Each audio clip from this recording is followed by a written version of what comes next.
The saint we celebrate today, St Augustine of Canterbury, can be rightly named as the Apostle of England.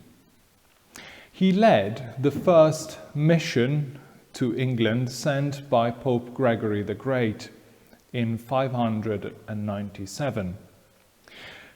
The purpose of the mission was to re-evangelize England, where Christianity had been largely wiped out.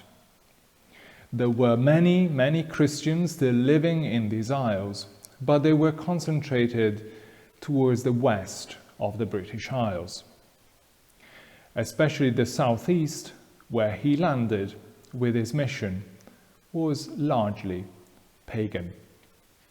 Who was St. Augustine?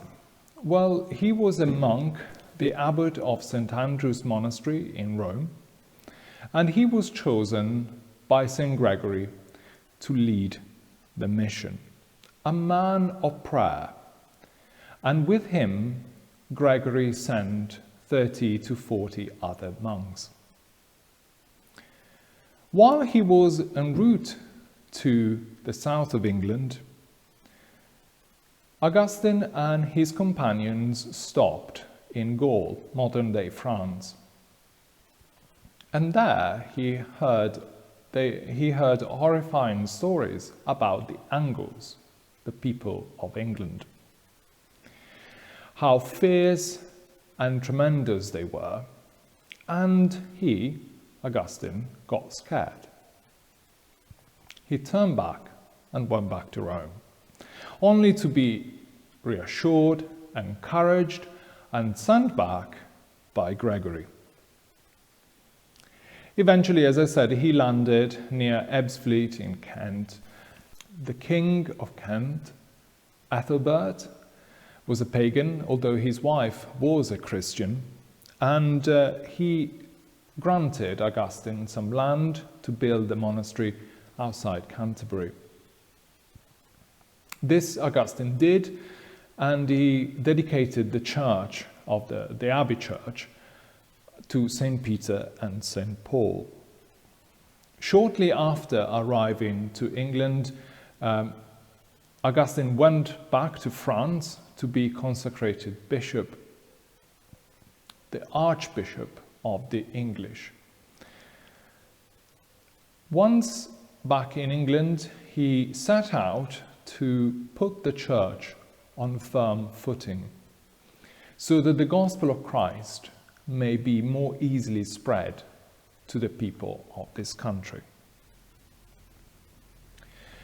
He founded churches, but most of all, he established the Diocese of London and of Rochester. In 601, so just a few years later, gifts arrived from Rome, from Gregory. He sent relics, sacred books, objects to be used in worship, and crucially, he sent a second wave of missionaries, new monks to come and proclaim the gospel. And finally, he also sent a pallium for Augustine. A pallium is a strip of white woolen cloth with crosses embroidered on it, and it is only for the Pope to give out to archbishops. It represents their authority as archbishops.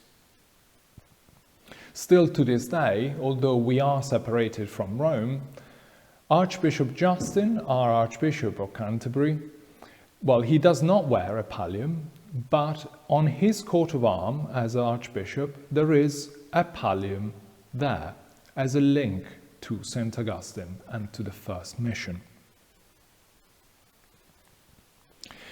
Augustine baptized the King of Kent, Ethelbert, and on one occasion he baptized up to 10,000 people in one day. It was a mass baptism.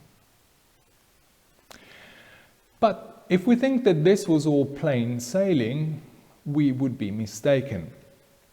Augustine was sometimes plagued by personal doubts. As I mentioned at the beginning, he was terrified of coming to England, so he went back.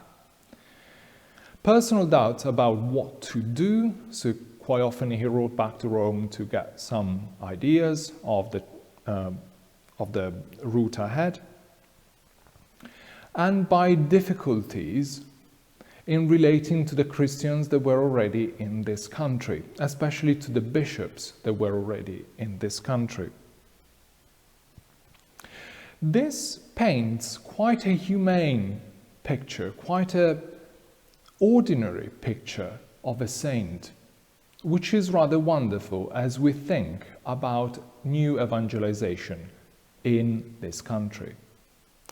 Augustine, it seems to me, did not have to get everything right, did not have to be the linchpin of the whole operation. And when we look at his life, one verse from the scriptures comes to mind. 2 Corinthians chapter 12, verse 9. My grace is sufficient for you, for power is made perfect in weakness.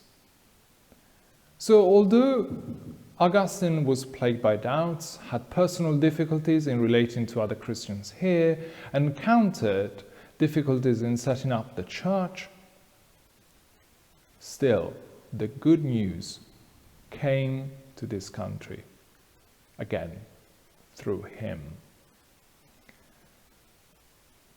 We are called to bring the good news of Christ to others. And Augustine's story tells us it doesn't matter our personal difficulties. If we rely on the grace of God, on the grace of Christ Jesus, we will succeed. That is our whole confidence should be in his grace, in his purpose to bring the gospel to others. All glory to God.